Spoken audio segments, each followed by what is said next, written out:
On today's episode of Two Guys, One Coup, we're going to review the American Federation of Teachers President. You'll hear a lot about what's going on there. A North Carolina sheriff. Jim's going to tell us a little bit more about what his plans are. We're going to talk about the lead. Huh? What? We love them. We love them. A leader of the top teachers union, Becky Pringle, will review that. And a Florida teacher and a missing teen. What do they have in common? Also, we have Lois Kaneshike. She's a state coordinator for Pennsylvania for the Moms for Liberty group. That interview, stay tuned. She's got a lot to say there. That much more on this episode of Two Guys, One Coup. Be right back.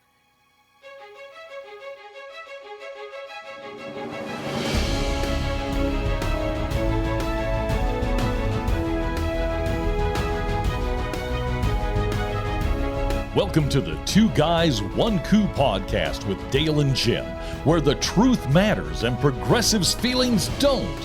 We bring you the facts from the perspective of two average, everyday guys who will never apologize for being America first, for adhering to our great Constitution, and for saluting the flag that our brothers and sisters have fought and died for. And now, here's Dale and Jim. Hello, Jim. Hello, Mr. Dale. How was your weekend? It was short as always, but they're always too short, aren't they? Yep. They're just always too short. But then you sit here and realize you're about a week and a half away from September. So I know. It's flying by. But football season's getting close. So it is. That's right. Yep. More for me, college than pro, but I'm good with that.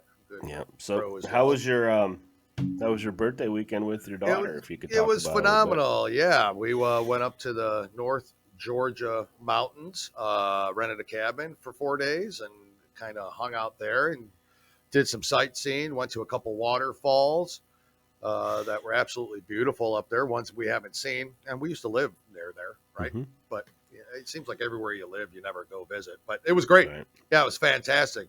We got eaten up by bugs. Wonderful time. Good time. So if you see me, I'm not on meth. I just got Thursday's show might be postponed because Dale has West Nile. We just never know. You don't know. I will do the show from my hospital bed. I promise you that. I'm sure everybody wants to see me in my hospital gown. Yeah. So it was great. Thank you for asking. Mm-hmm. It was again, like anytime, even if you go on vacation, it's short, and then you try to get back in the swing of things, and you're kind of all a little like confused about what day it is, and like Joe Biden when he's giving a speech every day. Every day. I feel like Joe Biden every day. He had to take a vacation to take from his vacation. From his vacation. And build a big giant wall around his house at your expense, Jim. Did you see that? Taxpayers' expense. Good old Joey. They just don't get it. The left just don't get it. They don't get it at all. They do not get it at all. You heard in the opening, we got a lot to review and a lot to go over today, and including our interview with Lois, another fantastic representative for the Moms for Liberty. Little bit of just warning ahead of time, video quality issues, but it'll still be there.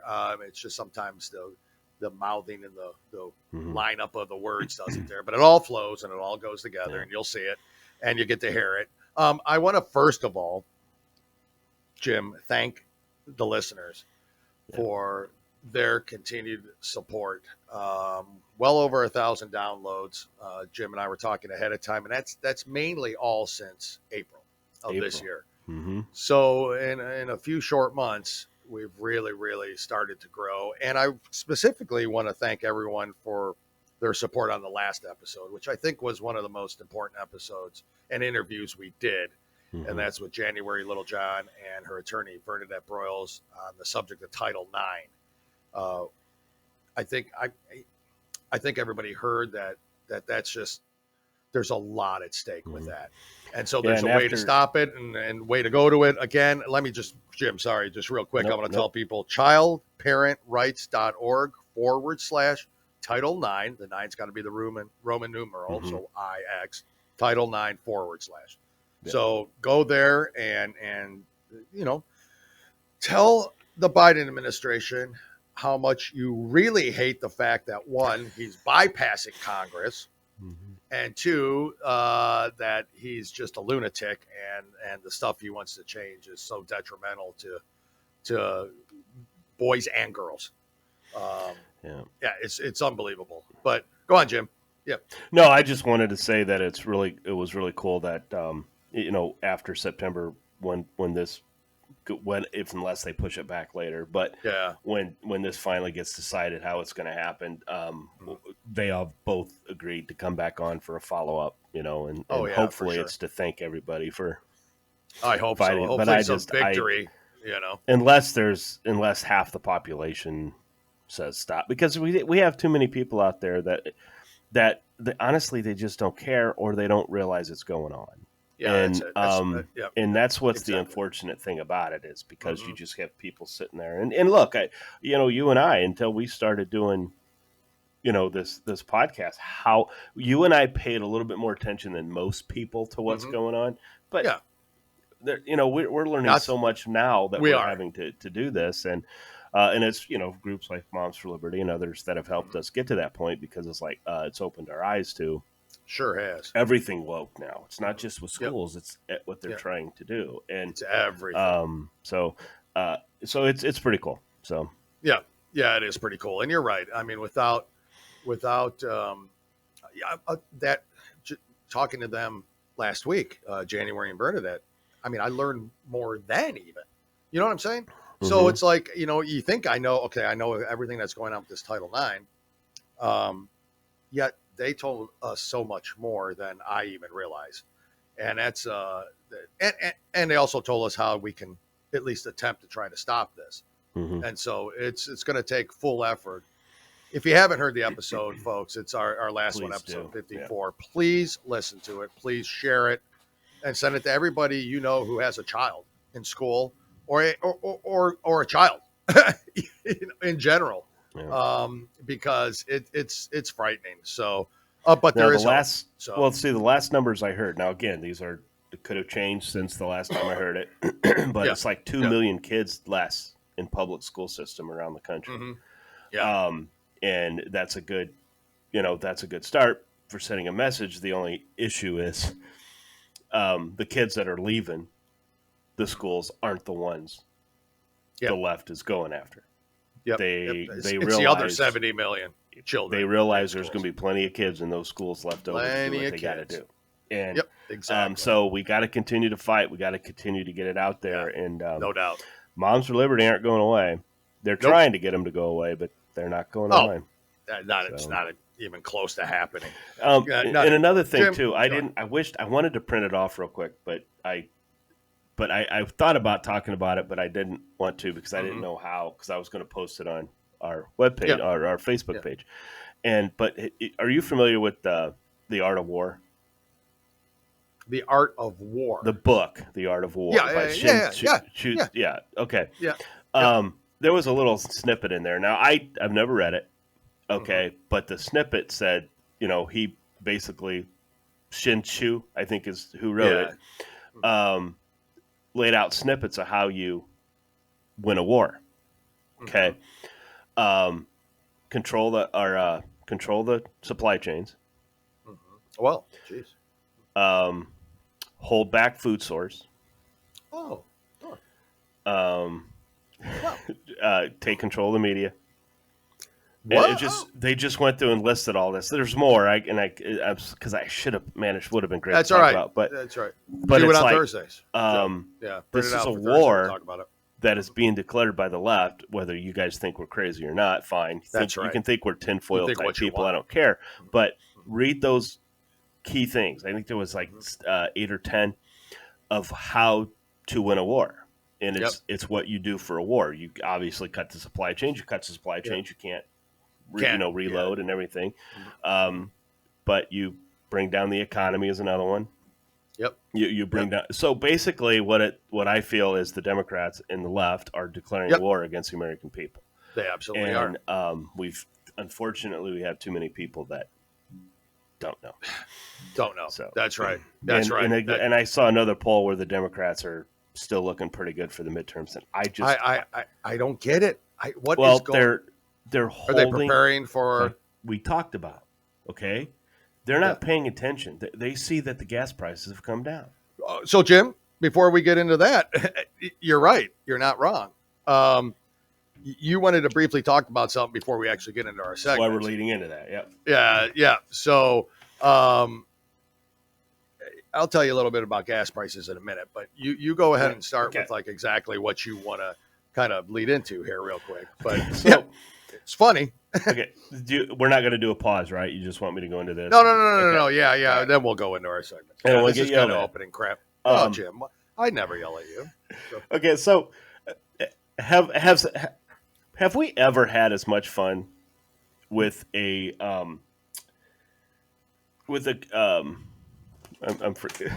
administrations, energy secretaries, and all this stuff? So the cabinet members? Thank you.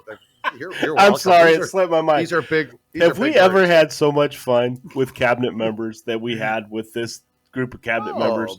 From Pete Buttigieg to Yellen. Yeah. I didn't. It kind of got ahead of me a little bit. I didn't. The inflation? I didn't know inflation was going to happen. I didn't know that. So here's another one.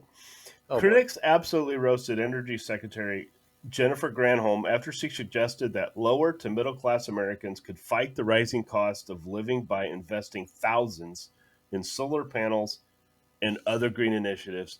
In other words, electric cars.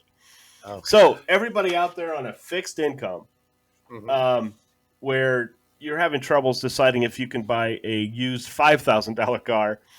Yeah, this secretary sees no problem with you go out and buying a $70,000 electric vehicle.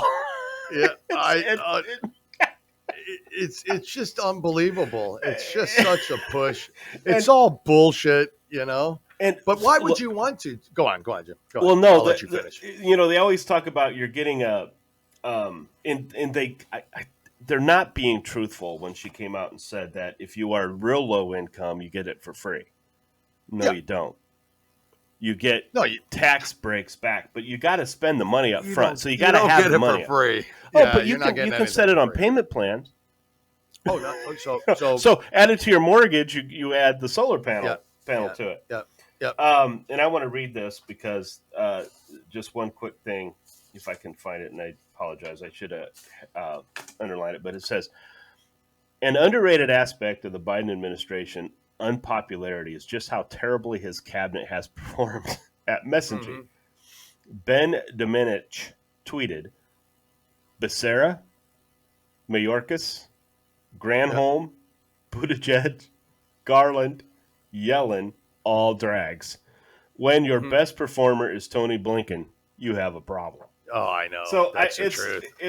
I wanted to read that because this is how out of this bill that was passed, guys. Oh. Okay, the bill that was passed, all the energy saving benefits, cash backs, and all of that stuff that they're going to give to are only going to help the upper high class, okay, or the middle upper or whatever. But it's the people that can afford to put this stuff on your house.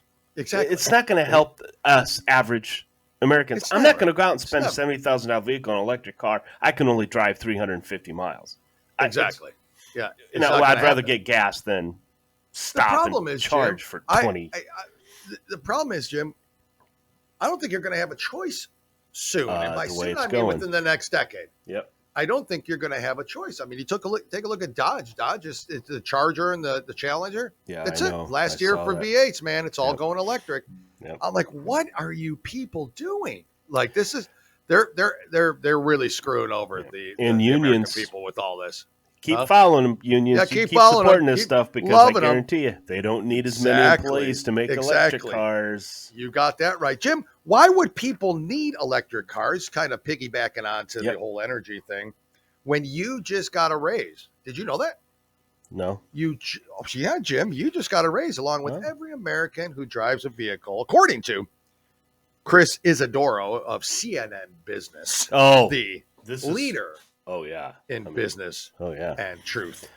Next time you stop at a gas station, Chris writes, think of it as a $100 a month tax cut. Or maybe a $100 a month raise because of the gas prices that have dropped recently. You just got, instead of being down $200 still since Trump took over. This is how they do it. This is how they do it. You got a $100 raise because gas prices have dropped. Thanks to Biden, who had no control, according to him, over the Putin price increases in tax, but all of a sudden is the savior of fuel by lowering the prices. How stupid do they think we are? This idiot, Jim, get him on the show. His name is Chris Isidoro. Anybody out there know a Chris Isidoro that works for CNN Business? Can you get this buffoon on the show? I have a feeling he's not going to come on this show. I have a feeling he won't come on either because they're all, what's the word I'm thinking now, for? we would go on their show. I would have no problem going on their show. Yeah, I'd love to talk to Chris to show him how much of that raise. Jim, what are you going to do with the extra $100? Oh, I know.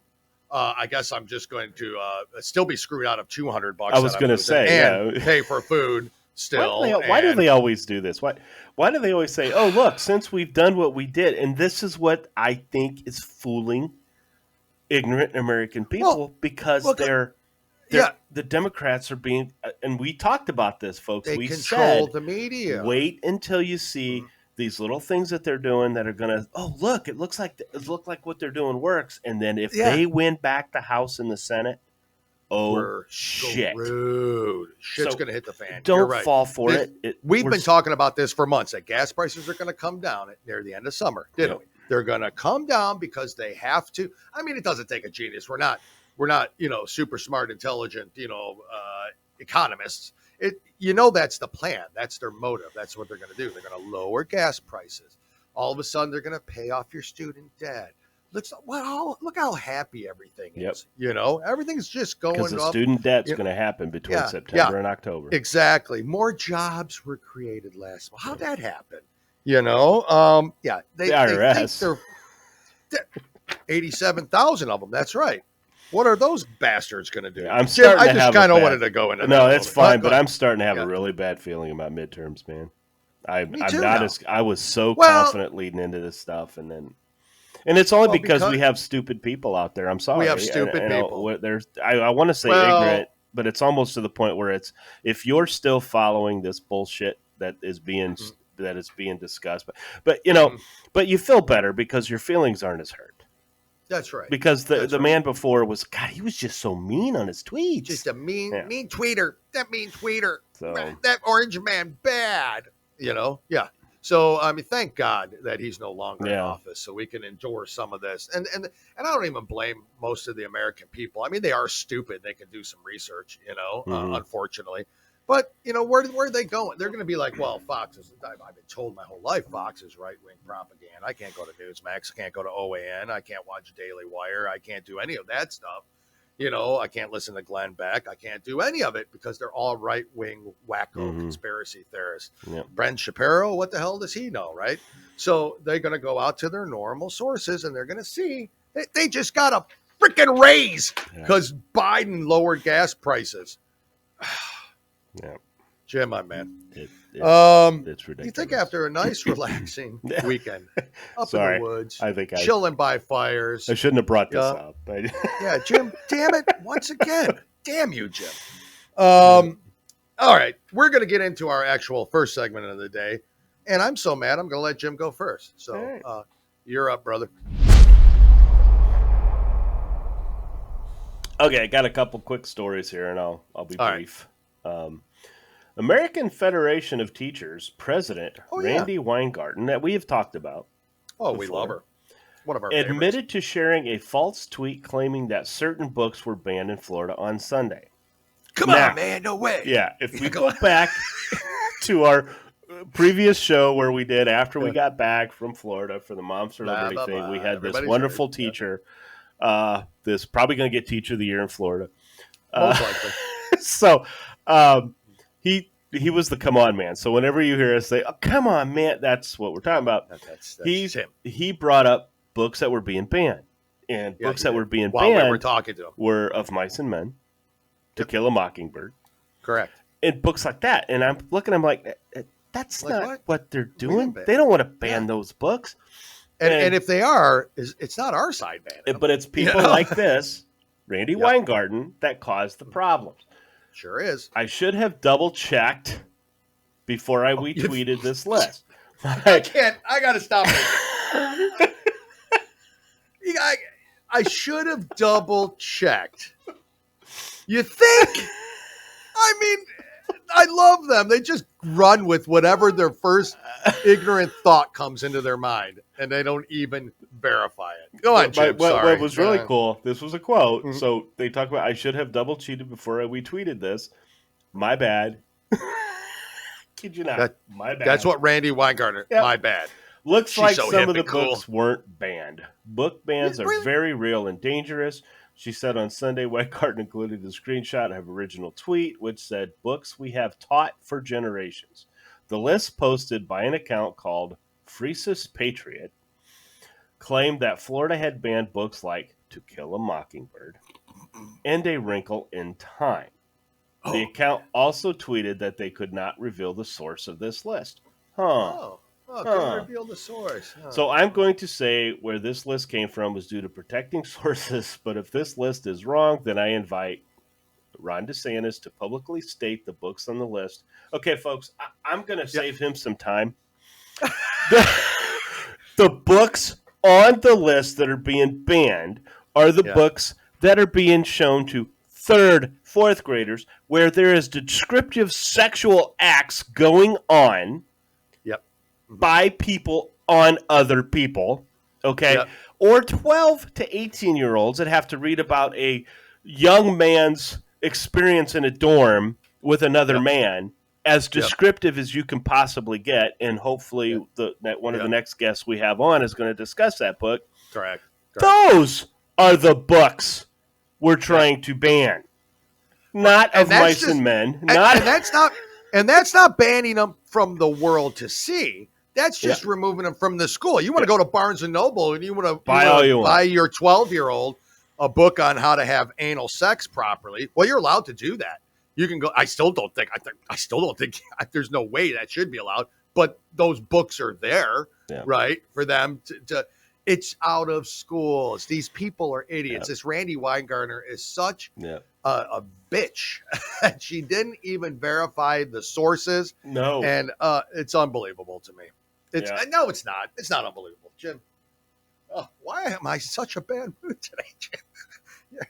Jim, make me happy. Tell me a story that makes me happy. You got one? Yes. Okay. I do. I'm not giving her any more. That's what this thing was about. Okay. Okay. It's when you sit there and say, I should have double checked. Yeah. Right away. Right away. I'm going to tell you. You're if you're going to go out, like if you're someone like this idiot who leads, not all teachers are idiots, but the people that like her might be considered idiots. But I do like that there are more teachers opting out of unions. I do too. That's always a nice thing. I do too. Okay, so folks, here's a good thing that happened. North Carolina sheriff enrages the left. So whenever you see that, I get a tickle. I love that. Yep. Which means whatever he's done next, whatever the thing comes next, is the right decision. Exactly. Because when Dale and I speak all the time, we offend the left. Even when I say, have a blessed day. Oh, I can't believe you said blessed. Oh, my God, you got it. Anyway, come on, man. But I digress. Yeah. And get support from parents for arming county school resource officers with AR-15s.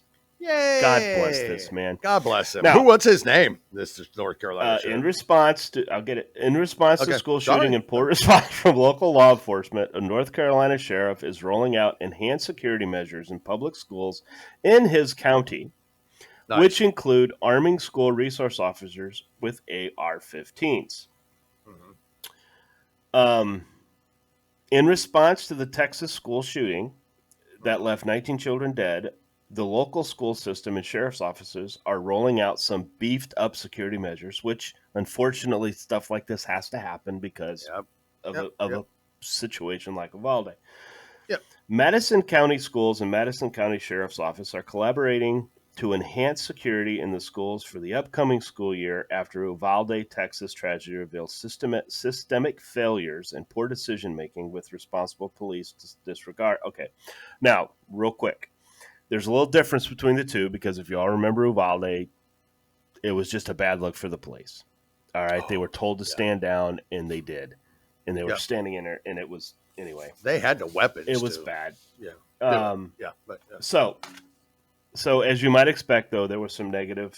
The funny thing, Sheriff Harwood is what the gentleman's name is. Oh, okay. Thank you. Because it wasn't in the beginning. I was kind of Anyway, thank you. Opponents have accused the sheriff of sacrificing safety to play to the interests of gun lobby. Who's claiming this? Okay, now we got to be careful of this person because and this is serious because I think this is absolutely insanity. This won't save a single child or stop a single unknown and potential future act of violence, said Fred Gutenberg, whose 14-year-old daughter, Jamie, was among 17 killed in Parkland, Florida, in February of 2018 in the nation's deadliest high school shooting. However, it will immediately help to sell more guns and make this sheriff more popular with the gun lobby, and he is hoping to be a champion with, added Gutenberg, a prominent gun safety advocate. Sorry that this happened. I'm sorry that happened to you. Yeah. But don't you think that if your school had SRO officers that were armed with an AR, there's a possibility it would have helped? This would have been different. There's a Parkland father who would disagree with him. Yeah, right now. And we can do that. We can have that on there. We can have other school shooting parents where they're going to agree with this guy, Mr. Gutenberg, and then some agree with the guy from Parkland. I understand. That we talked about. I understand the thought process. It's like, I don't want more guns. A gun's what killed my child. I get that. Yep. Okay. But if nobody's there, time and time again, proven over and over again, but you won't hear it in the news, how a good guy with a gun stops bad people. Well, yeah, folks, I'm going to be honest with you. If somebody wants to go shoot up a school, and it's their school, and even though you know who that kid is, if they see school resource officers walking around with an AR, they're probably not going to attack the school. Well, that's right. They don't attack places that are armed. They're not. That same kid isn't going in to a gun shop to shoot people. Right. That same kid's not going into anywhere where you're allowed to have, guns. He's not going into a gun show, and he's not going into a lot of bars in Texas to shoot up. He's going to where the guns aren't. Yeah, so, and there's been a lot of kids. I feel bad for the father, of course. I can't even imagine it. So, and thank God I don't have to imagine it. But I sorely disagree with his opinion on it. Yeah, the decision has received, as we figured, has received mostly positive Facebook comments, with one user saying, "Thank you, Sheriff. I appreciate your readiness and forethought on this matter." Many comments also suggested that other Western North Carolina school districts should follow Harwood's footsteps. Who knew that protecting children from potential crazed mass shooters with every resource possible, including AR-15s, would be popular among parents and residents? Taking guns away isn't going to change the mental capacity, the mental issues that we have in our society today. And I'm not. We want to be careful how we do this because there's a lot of different reasons on why we have the mental situations we have now than we really didn't have when you and I were growing up, Dale. I mean, honestly, we had some, but not. It's what we're seeing, and you can't help but think it's this. God, I'm got to be careful how I say this. The movement of the left is causing a lot of this stuff because we don't teach our children toughness. We don't teach her, we can't do that anymore because then it's deemed, oh my God, you spank your child today, you're considered the devil, and everything else. Right. But I guarantee you, anytime I ever spank my child, they never did the same thing again. Now, they did other things, but that's what children do. That's what you teach them. Okay. Yep. So anyway, when you have tragedies like this, you have to be careful. And so the proper thing to do is not take away guns because, folks, the bad people are still going to have guns. Exactly. And if you don't think crime is going to go up in areas where you take away guns, I have a few cities I need you to contact. Chicago, okay, which some of the most strictest gun laws in this country. New York, Washington, D.C., and Baltimore, Maryland. Just call them up and see how things are going. You got to be the responsible. We have to do something to help the people who shouldn't be buying guns get guns. I agree. I will never disagree with that. But we also have to say what we need to say. This child needs help. They want to help these children who so-called want to go through this transgender change. They have no problem, doing all this stuff with the kids. But if you see a kid with a problem like this, they don't want anything to do with it. Yeah, just pass it right by. They just pass it on. And they don't want that child. They don't care about that child's mental, capacity. All they care about is indoctrinating children the other way. Exactly. Let's take these kids. Let's transition them. Let's brainwash them. Let's groom them. I don't care. That's what's happening. That's what's happening. And then somebody with real problems is like, oh, leave that kid alone. Just leave that kid alone. You're right, Jim. I mean, to not make light of it or anything, that's for sure. But every school did have a weird kid, right? In it.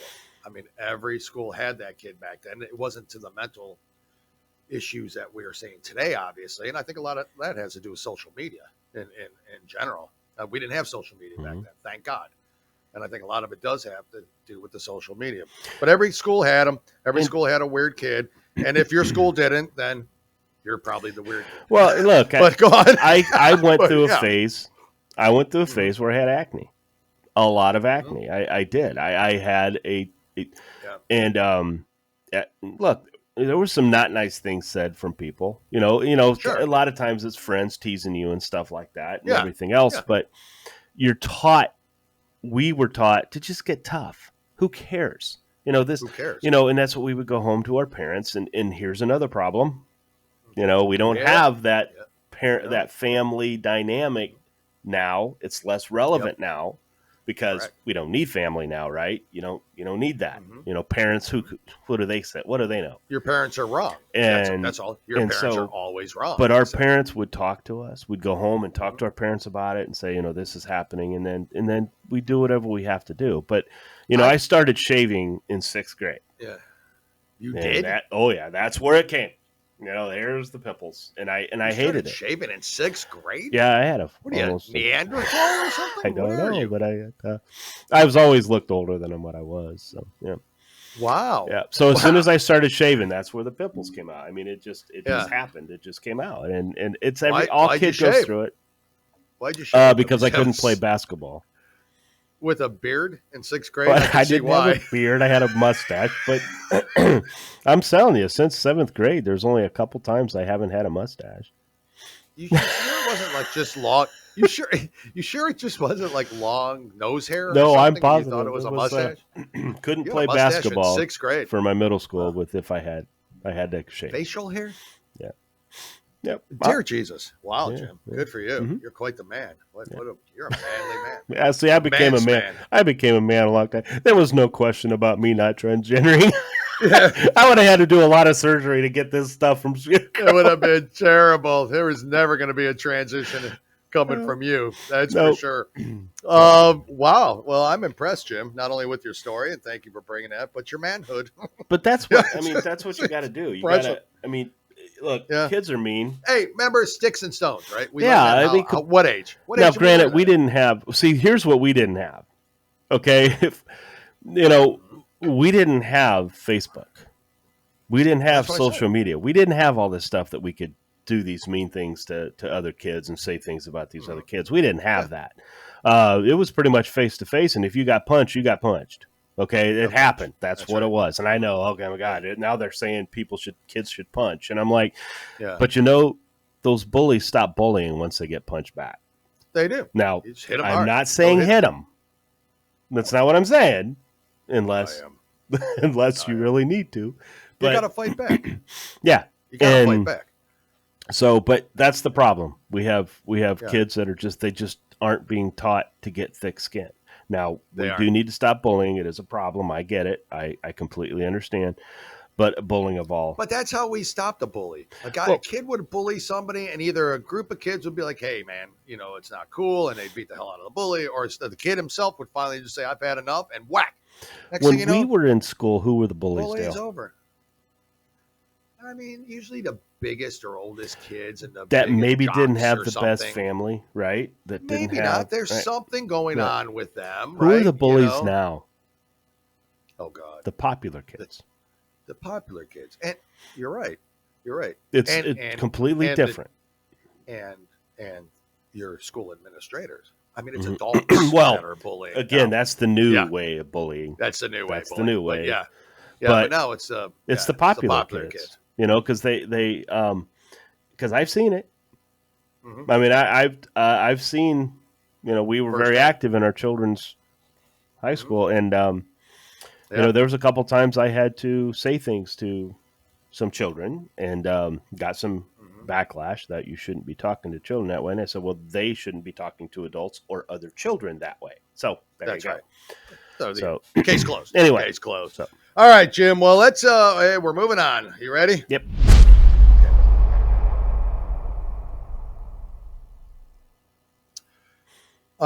Sticking real close to kind of the same situation. A lot going on in the administration, but you had just talked about recently, last segment, Randy Weingartner. She's the wonderful president, the president of the American Federation of Teachers. Right. The wonderful Randy. So now the leader of Top Teachers Union, all right, and that is Becky Pringle. We've talked about her in the past too. Another fan favorite, Becky Pringle. Took more than $500,000 while battling for COVID school closures. Tax forms. I saw this story. Revealed. Yeah. Did you? I didn't know that, Jim. New documents reveal that the president of the nation's largest teacher union, a leader who fought against reopening schools during the COVID pandemic, was I can't even say pandemic. It's plandemic. Was raking in big bucks while showering liberal groups with cash. National Education Association President Becky Pringle earned $534,243 in compensation between September 2020, when she was named to her post, and August 2021. Pretty good gig. Pretty good gig. Over $500,000. That was an increase of $25,000. So she got a raise. So that was a $25,000 increase, which is probably didn't mean much to her. I don't know, Dale. If you were part of a union, which I would never want to be part of a union, but if you were part of a union, would you think that most of my union dues are going to that person's salary? Really? That's what. Anyway, over $500,000. It seems to me that there's a lot of money that teachers are paying into their union that might be going towards her instead of questioning parents, maybe you should start questioning your leadership. Anyway. I mean, why would they do that? Why question leadership if you don't want to rock the boat, the union, Becky Pringle lined her pockets with over $500,000 and peddled politics at the expense of returning to in-person learning. Caitlin Sutherland, executive director of Americans for Public Trust, said, according to Fox News Digital. Sutherland provided the tax forms to Fox News Digital. Children are still feeling the catastrophic effects of prolonged school closures. We know that to be true. Yep. All because teachers union leaders wrote the guidance that kept our schools closed, she said.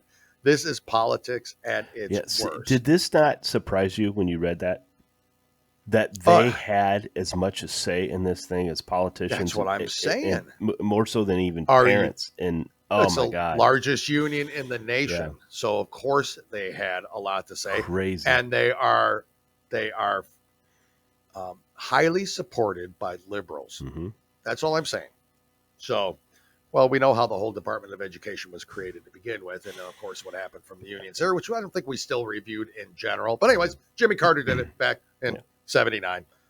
anyway, we'll talk more about that at some other time. But the NEA shipped $200,000 to the Democracy Alliance, a left-wing group co-founded by who? George Soros, that helps develop the Democratic Party's positions. So the union that your teachers are paying the union dues to, you just donated $200,000 to a George Soros left-wing group.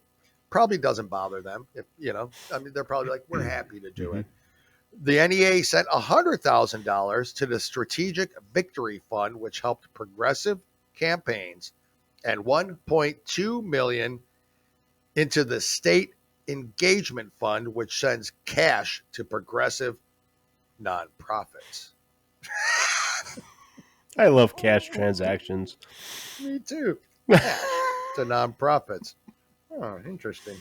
NEA's progressive push also has sent money to the Center for American Progress, America Votes, Emerging American Majorities, 1630 Fund, Vote Latino, and Race and Equity in Education. Now, I didn't look all those up in my lack of research, so I can't speak to them because I don't want to be a Randy Weingartner and say I should have double-checked. But I'm going to venture a guess to say that those I just read are also liberal. Yeah, I'm not so sure how much left. You notice, because they haven't given any money to like Moms for Liberty or. I haven't seen that. No donations to Moms for Liberty. I saw none of that money coming to Two Guys, One Coup. I mean, I can continue reading if you'd like, but I don't think we're mentioned in here at all. Jim, if they gave you and I $1 million, I would turn down their filthy, dirty. Yeah, because I couldn't. Because they would want us to. They would want us. Not worth it. They would want us to say how wonderful the Biden administration is, and I don't think I can do that with a straight face. It's not only that, but they'd want me to support their whole masky vax mandate. Close school down.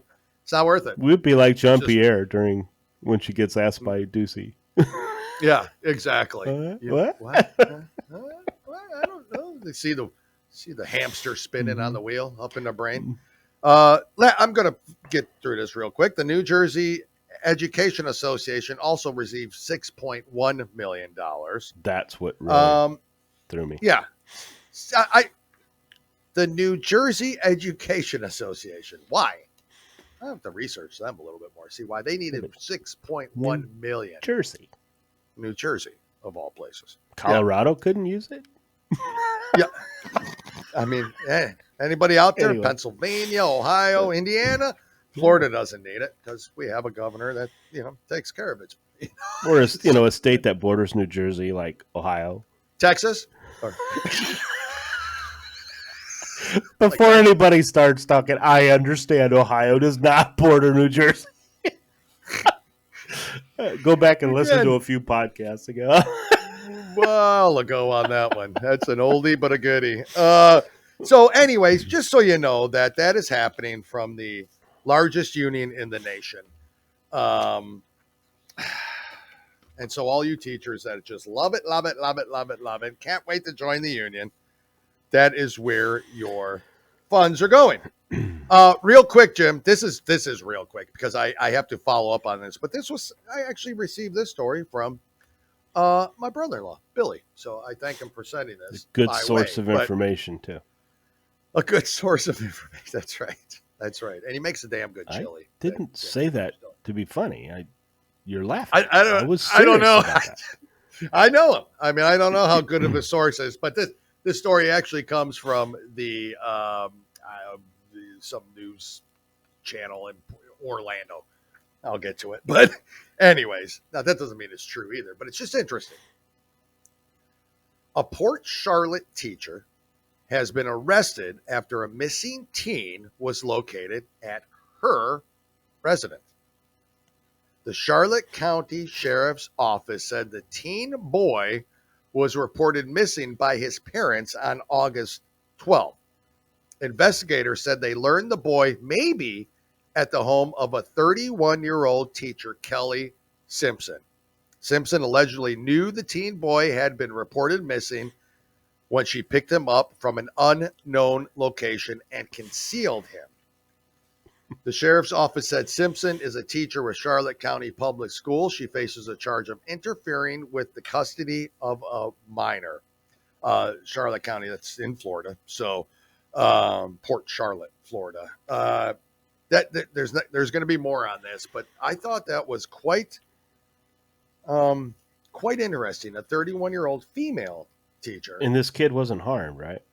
I don't think the kid was harmed. So I don't know if the kid actually ran away and is like having a little affair. I think that's I don't want to speculate because I'm speculating a lot.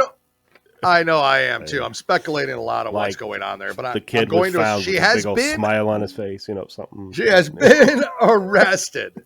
She has been arrested. Which she should. It's a minor. Okay. It doesn't matter. Boy, it doesn't matter. But yeah, she. That just guys. I mean, I think you think of predators, and you think a lot of times this creepy male, gym-looking guy or something, out there. Wow. I mean, look. I mean, Jim with no mustache, I think would be creepy. There's pictures out there.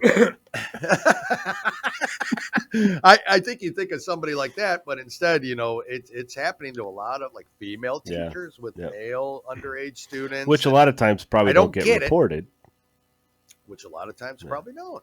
But this one was actually missing. Like the parents are looking. She knew. Yeah, see, that the kid was missing. Yeah, maybe have the kid reach out to the parents. Maybe, I don't know. Maybe, and say, "Mom, Dad, I'm in love with Kelly Simpson, my biology teacher, whatever she taught. I don't even know." And then at that point, make a decision. But as a teacher, you're like, "Don't call him. Yeah. I'm just gonna harbor you here in the basement." I don't know. I think of Silence of the Lambs thing. I happen in there, it's just creepy. It's just creepy as all hell. Hey, listen, folks. I was a little out of tune today, so I apologize. But now you get to hear Lois Kaneshike from Moms for Liberty, the state coordinator. So it's a pretty good position within the organization, and she has a lot of background. You'll hear her background. It's pretty impressive. She's an impressive person. Again, video quality a little goofy, but audio, you'll get to hear it all. Stay tuned for that. Jim and I will be back when it's time to wrap up the show. I want to welcome to the show Lois Kaneshike. Lois, thank you for coming on the Two Guys, One Coup podcast. We do appreciate it. Let me tell you a little bit about Lois. She is the state coordinator. You've been listening to the Two Guys, One Coup podcast with Dale and Jim. Remember, you can watch on YouTube and Rumble and listen on Spotify, Apple Podcasts, Stitcher, or anywhere you listen to podcasts. And if you like what you hear, go ahead and give us a 5-star review. We really appreciate it, and it helps others find us when searching for podcasts. Don't forget to follow us on Facebook and TikTok. Just search for Two Guys, One Coup. That's the number 2, Guys, and the number 1, Coup, C-O-U-P.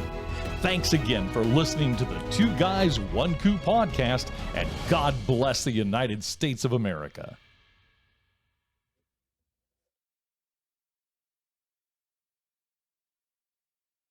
Hattiesburg Area School Board in 2015.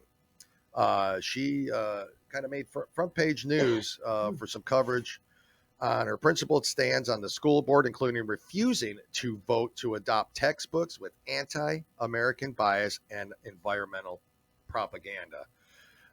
Lois was instrumental in the movement to fight the Common Core standards in Pennsylvania and spoke in front of the Pennsylvania School Board, receiving applause from attendees before they misguidedly adopted the Common Core revisions to the school code.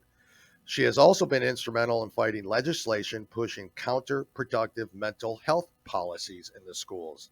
That's phenomenal. Lois has over 25 years of campaign and grassroots organization experience. She served as the chair of the Blair County Republican Committee from 2016 to 2018 and was president of the Blair County Republican Women from 2008 through 2016. In the middle of all of this and doing all of that, she has homeschooled her 2 daughters for many years. I don't know how you did it, but Lois, thank you very much for coming on the show again. We are so honored to have you here. You bring certainly a lot of expertise to the issues that are going on in the school systems around the country and specifically there in Pennsylvania. Tell us the decision. You got involved in Moms for Liberty when and how and because of why? What specifically, if you can tell us that? Well, Moms for Liberty and I are, we're perfectly aligned on what we both were focusing on, which was, education issues, specifically public school education issues, and just helping to empower parents at the local level to take back our schools, because I firmly believe that at the school district level, we can solve a lot of these problems that we have. Now, not all of them. I mean, there are a lot of issues and they run deep, but the school board is it's like the jury, right? It's the last resort of the public to stop bad things from happening and to do the right thing, because school board directors are elected to represent the public and to direct their administration to run their schools. So in the end, the buck stops there. And we need to change the culture of these school boards so that they understand that they're in charge and that we don't have the tail wagging the dog anymore. We actually have the elected representatives that are directing the ship in the right direction. So that's where I feel like we can make the most impact the quickest. And if you look at the news every day, you can see we don't have a lot of time to waste. And we're talking about little kids in a lot of cases, little kids, and every day matters. I mean, their time they spend in school, that's a big deal. And if something goes wrong there, those experiences can stick with kids the rest of their lives. Remember when you were in school? I remember when I was in school. I still remember, bad experiences from when I was very young, things that happened in school. And you know how kids are. I mean, but just those experiences really stay with you throughout. It can stay with you throughout your lives. So it's incumbent upon us as parents and adults to try to minimize any damage and to make, school life, the school career for these kids productive and get them ready for a productive and fulfilling life as adults. And I think that's something we can all agree on. Yep. I agree. So, I agree with that. Jim, with that in that basic premise of what direction schools should be going in, and we understand what the problems are, and now it's just a matter of organizing at the local level to make an impact, start turning the ship around, as I said. And that's what I feel like I can help people with, as I've been there and done that. And we don't have time. When you first get involved in local politics, you make a lot of mistakes. It's just normal. And we don't really have time to make a lot more mistakes. We need to ramp up the learning curve so we can have a lot of more successes quickly. You're right. Jim. Okay. You mentioned the SEL, because that's something in the show yesterday we did. The show that dropped Tuesday. My apologies.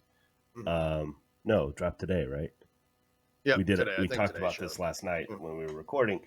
Lois, are you familiar with it's the Parents Please Read? It's the 15 of the most harmful things about social emotional learning, SEL. Somebody put a list together. There are a lot of things there's a lot of things wrong with social emotional learning for sure. It's a huge problem, because social emotional learning is the praxis. It's the way they are getting all the propaganda, the grooming, all these political ideas into the kids' heads. And it's also another huge problem of it, which I hope is in your list of 15, is that what we're doing is we are shifting education from focusing on academic achievement into something totally different that public schools were never set up to do. So less learning to read and write and do math, and more talking about our feelings and how do you feel, what do you believe, or don't you feel sympathetic towards these people, separating kids in groups, and ultimately separating them from their parents, because this is a whole new way of looking at the world, and the children won't be able to relate to their parents anymore. And that is really the goal, is to separate children from their parents, which if you understand the history of Marxism, Karl Marx understood that the family was an impediment to transformational change in society, that in order to really capture people and make their allegiance to the state, you had to break the bonds of family, and you had to also basically get rid of any religious bonds, and then people were ready for this kind of cult-like grooming where the state is everything, your allegiance is to the state and the collective, and now you're ready to fall in line with a new societal structure. Correct. That's exactly it. We've talked about that in the past as well. That is where the social emotional learning is going. They talk about feelings, attitudes, beliefs. It's all going into a political direction, an ideological direction. It's not presented that way. But if you look at the meat of the SEL, where it's going, this is where it's going. And that's why the transparency issue with curriculum is so important, because it's not enough for us just to see the marketing materials for these SEL programs, right? Because they know how to market them. They market them to make them sound like they're good. We're trying to set the kids up for success and blah. They have all the right talking points, but when you look behind the curtain, it's something entirely different. And that's why we need to see what is in all these SEL training materials for the teachers. And that is something that I hope parents will start to focus on.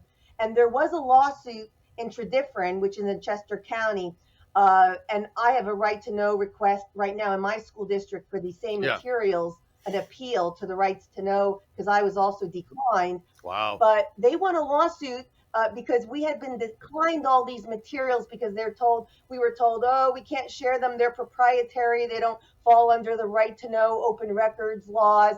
But that didn't fly in court, because this is paid for by taxpayer money, and these are training materials for teachers, and we have a right to see what is in it. Exactly. And I guarantee you what is in it is the stuff that we need to see. Exactly. Yeah. Exactly. Yeah, because one of the things that it did, and because we're trying to push it as much as we can, because it is actually a good information for parents to have. But it gave a list of the systems across the country that use that try to get the information from our children, and it's Second Step, Committee for Children, Learning for Justice, which is a Southern Poverty Law Center, CASEL, which is capital C, capital A, capital S, capital EL, and I'm assuming some of that stands for Social Emotional Learning, and then Panorama, which is the one that Dale and I are familiar with, and I think most people are familiar with that. Did you hear of any of those other groups that I mentioned? Yeah, there are more. There are Battelle for Kids is a big one. They sell Portrait of a Graduate, and Learning to Lead, I think, is one. Okay, I think I've heard of that one. No, sorry, Leader in Me. Okay. Leader in Me, and there's one, and Wisdom. There's a lot out there, because there's a lot of money in this right now. There were billions of dollars just put into social emotional learning. And since the school districts don't know how to do it, they're hiring consultants to provide these packaged programs. That's where all this is getting delivered, through consulting programs. They're just getting rich on delivering social emotional learning. And that's how all this is getting implemented in the schools. Unreal. So when you see something on your school agenda that you're not sure what is that, you need to find out more. And your school directors should not be just rolling over and approving these things. They should be asking to see the details of these programs, the trainings. If they're not asking to see it, they're not doing their job. Those people should not be in the chair if they are not doing their homework. And that is a big problem that we're having. And the parents know more about these programs than the school directors. Yep, it's true. Very, very Agreed. true. Very, Agreed. very Yep. true. Are you? Let me ask you. Let me ask you real quick. In your area, there, we talk a lot about school board members and people on the school boards. Do you have people that are actually fighting for you? Do you have people that you are looking to replace currently? What's going on in your school board in your specific area? Well, the parents are not happy. Let's put it that way. And we will be running candidates next year. And we're hoping for some big changes in our school district. I have 9 school districts in my county, and we have teams in every school district that are looking for candidates and are going to run candidates next year. They're still looking because we have 5 out of 9 up for election next year. So that's a lot of candidates to find. So that is a challenge, to try to convince people to do this. But I'll tell you, this is the most important people in our country today are, in my opinion, are governors and school directors. And those are the two groups of people. And there are so many school directors, and it's in some ways you could call it a thankless job, but these are going to be the patriots. These are the patriots of today. The people that are going to save our country are school directors. So if you have the wherewithal to do it, and if you're willing to put in the time, this is how you can make a contribution to saving our country.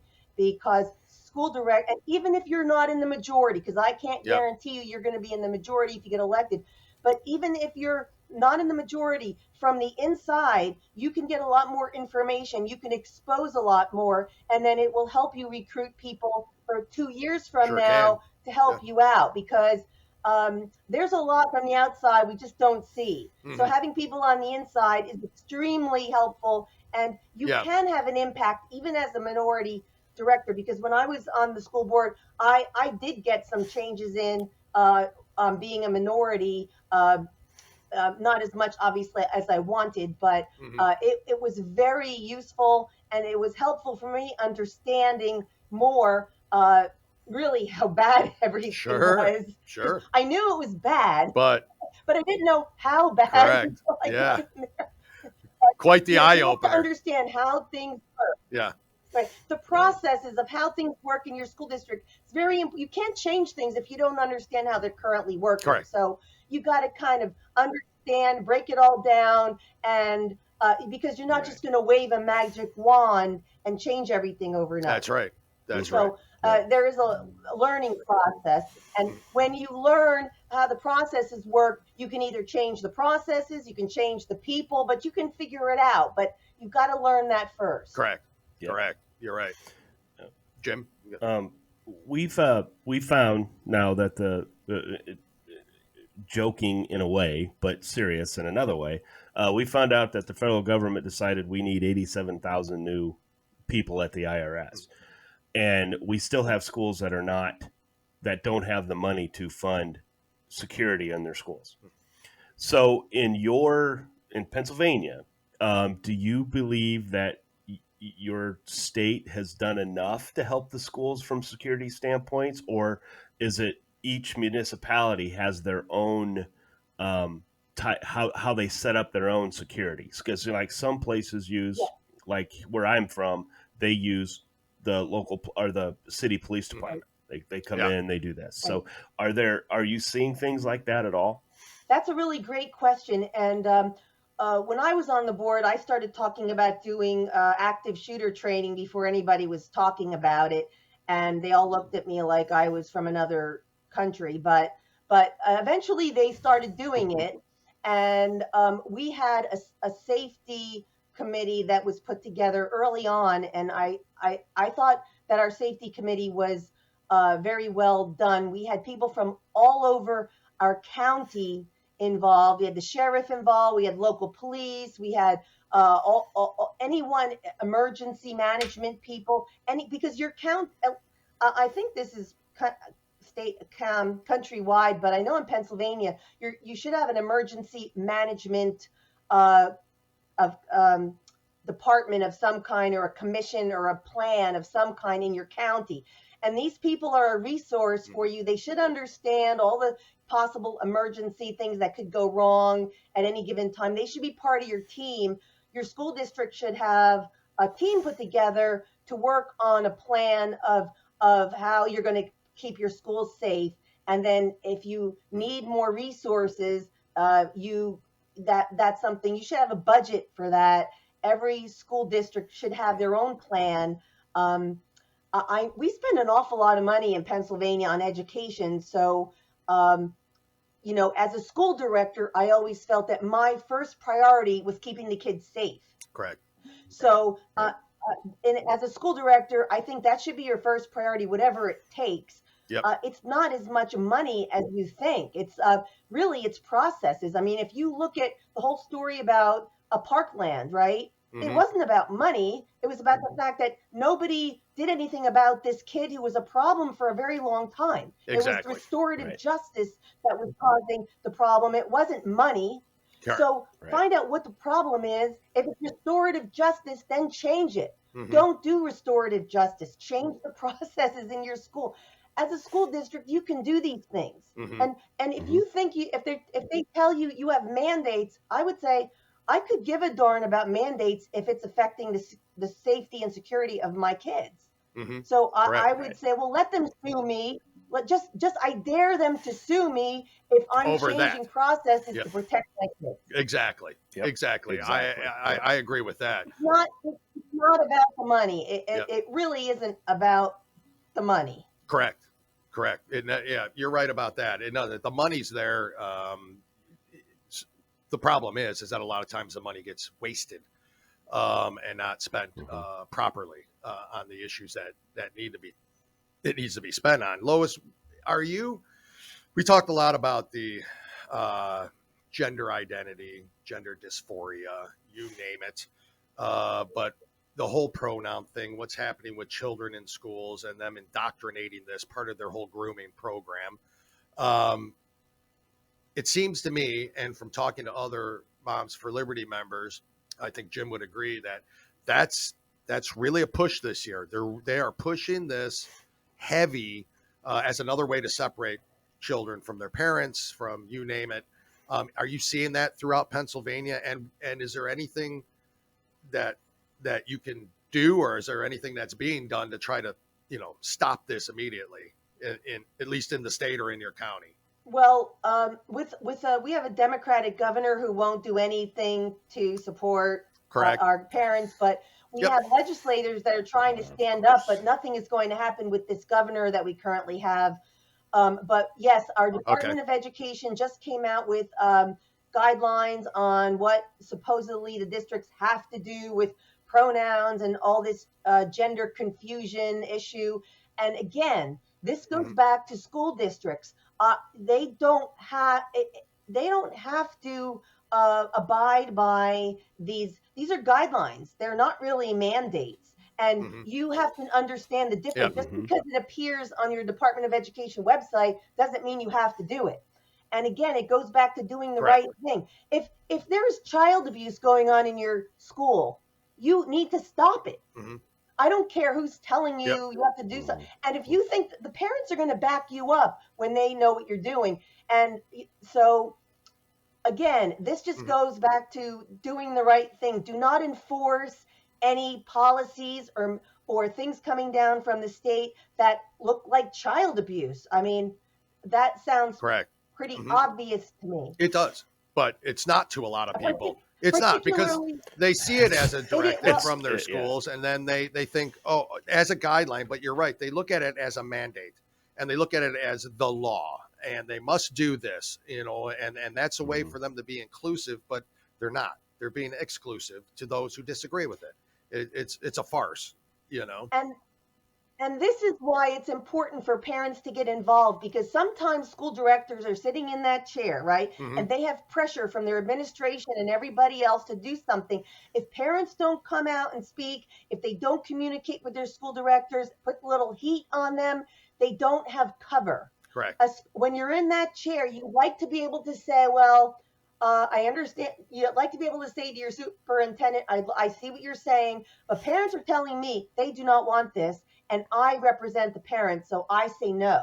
Mm-hmm. So it's very important. It's very important for you to continue to communicate with your school directors in multiple ways and encourage other people to do the same, because there's power in numbers and it does make a difference. Correct. You're right.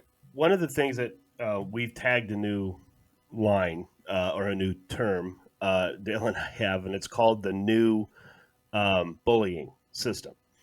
And what we call the new bullying system is we've talked to some parents who have had situations where their children or were at school and they're involved in this pronoun and all of that, and they don't participate in that and they don't believe in that. You know, you do what you do, but this is how I feel.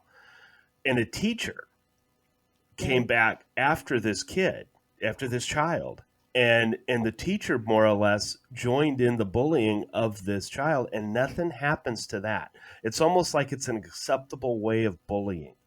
Have you seen anything like this? Because it doesn't surprise me that this is happening. So have you seen anything like this in Pennsylvania, or have you heard it from anywhere else? Because we've had, like I said, I had a couple different states that told us that this is actually what's going on. Now, not all teachers, I want to specify that. There's just specific teachers out there that is another form of bullying, and it's kind of an acceptable form, if you will. Well, I'm glad you brought that up, because this is going to be more of an issue in the future, and it's a huge problem. So there's a couple of things to look at. All right, your school has policies against bullying. So you have to look at your school policies about bullying and teacher conduct. You need to look at your policies. If policies are being violated, you need to bring it to your building, the head of your building, the principal's attention. You need to keep a paper trail, and you need to file complaints. And you got to push them up. First, you go to the teacher, then you go to the building principal, then you go to the superintendent. And if you still haven't gotten any satisfaction, you go to the school board, but you keep a paper trail of your record of your complaints. Also, it's a First Amendment free speech violation if a child is pressured into using pronouns they don't agree with. That's a First Amendment issue, and I believe it probably could be a lawsuit. And I know First America Legal is taking pro bono First Amendment lawsuits. If any of the listeners want to contact them, First Amendment Legal is their name, and there's probably other groups out there. I think the Institute for Justice, maybe. Sure. So that's a First Thank Amendment issue. That's a First Amendment issue. I'll tell you, if that was going on with my kid, I would pull them out of school so fast people's heads would spin, especially for younger kids. You know, for an older child, you know. Yeah, we think so. Yeah. For an older child that, is trying to, like a teenager that doesn't want to leave school, it's a hard lesson to learn about the times we're living in. That these are the people that you are going to be living with when you graduate school. And it's very sad, but I mean, if you can pull your kid out, but these situations need to be fought in whatever way. You look at school policies again, like I said, and the First Amendment angle of it, and you should fight it, because it's wrong. And there is a lot of bullying going on now with gender issues in schools, gender issues, I guess, pronoun. A parent told me a heartbreaking story the other day. This wasn't in Pennsylvania, but she lives in Pennsylvania. And her daughter goes to sleepaway camp in Maine. I guess she's been going there for several years, and she loved it. And this past summer, she was, I think, 13 years old. And they stay in cabins with other girls, and I think there was 8 other girls, and it was totally different this past summer that she went to camp, and she was the only girl in the cabin that was straight and was like a she, didn't have another pronoun and was straight. Yeah. And they all had these other gender identifications and sexual identifications, and they bullied her because she was, quote, she was normal or whatever. They have another word for it now, but but they bullied her for that. Yeah. It was awful. Unreal. They had to go up and they had to take her out early because it was horrible. And the mother told me that they spoke to the camp director, and he said it was a horrible year that kids would register because they would put the kids of the same gender in the cabins, but kids would register and say they were a different gender. He wound up having girls and boys together. He didn't even know what they were because he couldn't tell by the application. It was just chaos. And this happened in the course of over the course of 1 year. So, this is everywhere. It's a huge problem. Yes. And, correct. We have to stand strong and we have to stand for what's right. And I don't think we should turn around and do any bullying ourselves. Right. Sure. Agreed. In the past, gay people were discriminated against and they were made fun of. And I think we've come a long way over the last couple decades that we're much more accepting I agree. of other lifestyles, which I'm in favor of being accepting and all of that. But now the pendulum has totally swung to this weird place where, if you're just straight and white and whatever, you're a target. It's so bizarre. Like, what happened to the tolerance? There's no tolerance. Exactly. It's gone. Yeah, there's none. So, but those are things you should do to fight it. But I hope that parents don't allow their children to be subjected to that behavior without doing something, because again, that's very uncomfortable for a teenager or a preteen. It's just not something that they should have to put up with. That is a truly heartbreaking story, and happening, like you said, Lois, across the country continuously. So those who are denying it are just ones who are absolutely for it, if you ask me, in my opinion. Lois, we kind of want to give you the last word here. How can people help in the state of Pennsylvania? How can they get a hold of you or the Moms for Liberty to start a chapter or to join a chapter? Sure. Well, my email is Lois, Lois, at momsforliberty.org. And I'm also on Facebook. So you can contact me. You can look on the Moms for Liberty website. Please go and sign up. And you can look right up on their website if there's a chapter already in your area, wherever you live. And if there is, please get involved. And if there's not, we would be happy to help you start a chapter where you live. But Lois, thank you so much for coming on. We do appreciate it. And again, we want to have you back as things develop. We'll keep in touch. You keep in touch with us as well. And good luck in the fight. We appreciate you doing it, and we appreciate all your work and help in this effort. And again, thank you for coming on the show. We appreciate it. We thank Lois again for coming on the show. We really do appreciate her input and her hard work. She's not unlike most of the Moms for Liberty folks you've been hearing. They deeply, deeply, deeply care about the education system, about children, about parent involvement. She's no different. But she's got a hell of a background and a hell of a story. We really do thank her for coming on the show and look forward to having her back as things develop, as maybe new school board members are implemented, as things like that happen within her county and the state of Pennsylvania. Again, folks, they have a state coordinator. So if you're in Pennsylvania, you're listening to this and you're thinking to yourself, well, none of this is happening where I'm at. It's happening. Yeah, and it's happening one way or another, wherever you're at. And you mentioned school boards, because if you look at a lot of the Facebook pages we're on for the different groups for Moms for Liberty, they are getting some seats. Now, it's they probably wish the percentage was higher, but I'm gonna say maybe 60+%, maybe. I don't know those exact numbers. That's just, but it just seems like if 4 run, 3 win, and we know that's 75% before anybody gives me a hard time. But I do think we're seeing stuff like that. You see where 2 win, 2-run Yep. or 4-run, Yep. 2-win. So whatever. Yep. You just see that It's happening. Yeah, It's happening slowly but surely. because the changes somebody are made a gonna be good comment about the school boards are. Nobody really knows who they are. You don't have to have any qualifications to run for school board.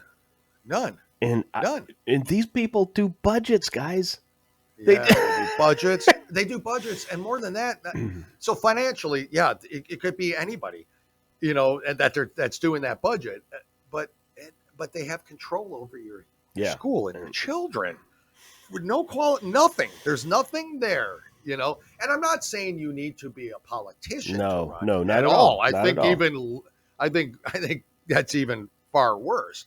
To have a politician actually in there, because they're all scum anyways. But I'm saying if you have parents and people who care about the children and what's right in the school, I don't see how anybody could vote against that. The reason they are is because they can't control them. Right. It's the same reason Trump won. Mm-hmm. He was not controllable. He wasn't a career politician. He cared about America and American citizens. It's the reason the left did everything in their power to push him out of there, and continue to do everything in their power to push him out of there. People like Lois, Paige, everybody that we talked to, Paula, you name it, doesn't matter. Brooke, we talked to a billion. They're all the same, and they all care about children, and that's why it's super important that those kind of people have a voice. Mm-hmm. And the only way to have a voice is to get out these damn school boards and get rid of those progressive weirdos. That's the nicest thing I can say about them, is that they're progressive weirdos. Well, there's creepers. Yeah. This is a family They're show. weird. This is a family show, so we'll just call it. Is it? No, not really. It's not. I know it's not. I've been doing good, Jim. I've been very proud of myself. I think, Actually, and I've actually had some comments about how, Dale, we like the fact that you've controlled your language on the show. You seem to be, not calming down, but at least not replacing a word with maybe an F word. What I hear is, what do you hear? I have pretty good influence over you, is what I'm hearing. With what you're telling me about you getting comments from people saying, hey, I think I'm... That's all me, man. Jim, it's all me. Jim, I'm happy to give you credit for my. Oh, you are never happy to give me credit. Jim, I would be happy to give you credit if I thought that that you did have some influence over that. And honestly, I'll be truthful about it. You don't. I never thought I did. Jim, I always heard the comment. It's like, well, Jim is so nice. He talks to you like, look at that. You swear a lot. I'm like, yeah, I do. I know, but you got to understand, people. I'm working with Jim. He pisses me off. Like, what am I supposed to do here? What choice do I have but to swear? That kind of turned a little bit. Listen, Jim, you brought yourself up on your own. Yep. You lifted I yourself usually up have to bring myself up on my own. as a life lesson, and as a learning, a teaching moment. I need to bring you down, back down to earth. You do that very well, by the way. You're welcome. You're welcome. No thanks, needed. Psychiatrist bills keep going up, but by God,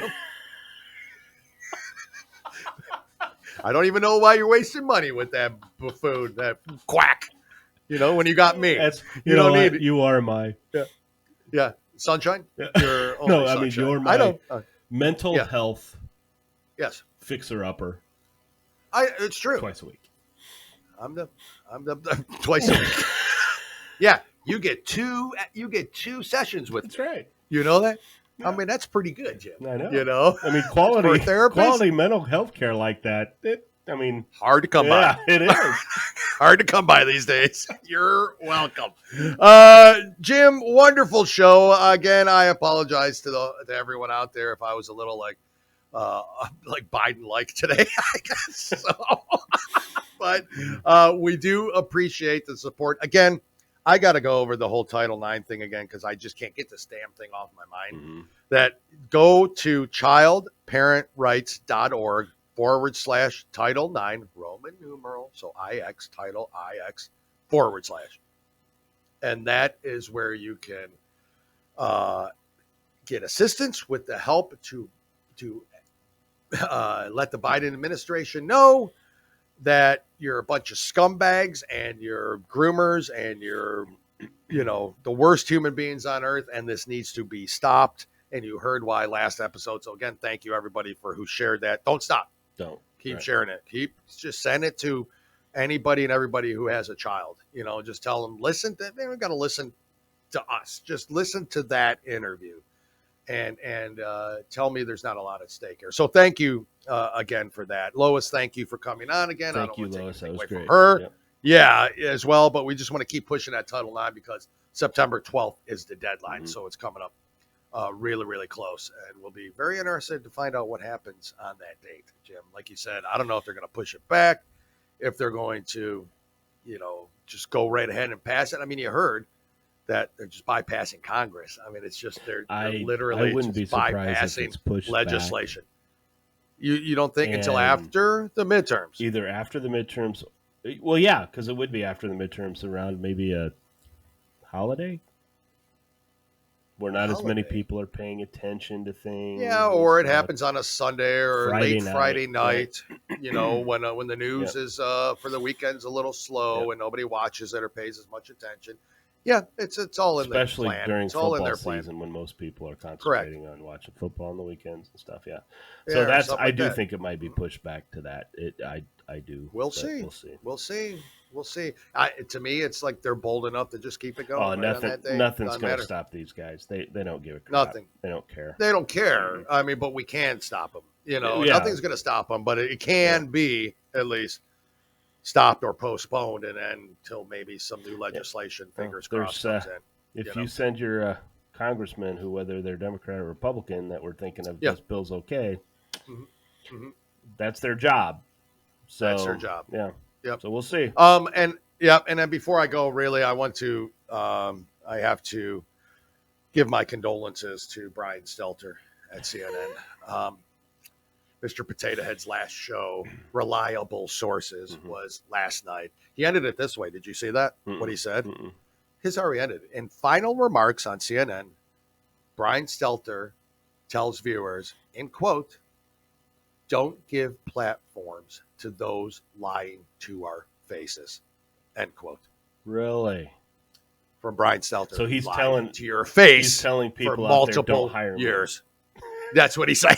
He pretty much just killed his resume. Yep. just So, destroyed it. pretty much His agent's like, just destroyed his resume. what did you just do? What did you just say? That's all we've made our career off is lying to the American people. So Brian Stelter, I hope I never have to hear from you again. You idiot, buffoon, progressive, round, rotund. Again, no offense. Why would I be offended by that? Liberal, progressive wimp. Why would you? I know. I mean, I'm not I progressive. wasn't. I was saying no offense to anybody who was round and rotund, short, kind of stocky, manly. Gotcha. He probably had a mustache in sixth grade. I don't know. That's all I'm saying. We can move on. All right, we can move on. Jim, thank you Yeah. again, everybody. Thank you for your support. Share, like, follow. Listen to Mark Kramer at The Conservitude. He's going to tell you how to do all of that right at the end of the show. Please continue to do it. We appreciate your support. Honestly, it's overwhelming. It's awesome. It's phenomenal, and we can't do it without you. So we do thank you for that, Jim. I can't do this without you. Yeah, of course. And of course, and I will see you, and we will see you all back here on Thursday. Have a good one. Bye. Adios. Bye. You've been listening to the Two Guys, One Coup podcast with Dale and Jim. Remember, you can watch on YouTube and Rumble and listen on Spotify, Apple Podcasts, Stitcher, or anywhere you listen to podcasts. And if you like what you hear, go ahead and give us a 5-star review. We really appreciate it, and it helps others find us when searching for podcasts. Don't forget to follow us on Facebook and TikTok. Just search for Two Guys, One Coup. That's the number 2, guys, and the number 1, Coup, C-O-U-P. Thanks again for listening to the Two Guys, One Coup podcast, and God bless the United States of America.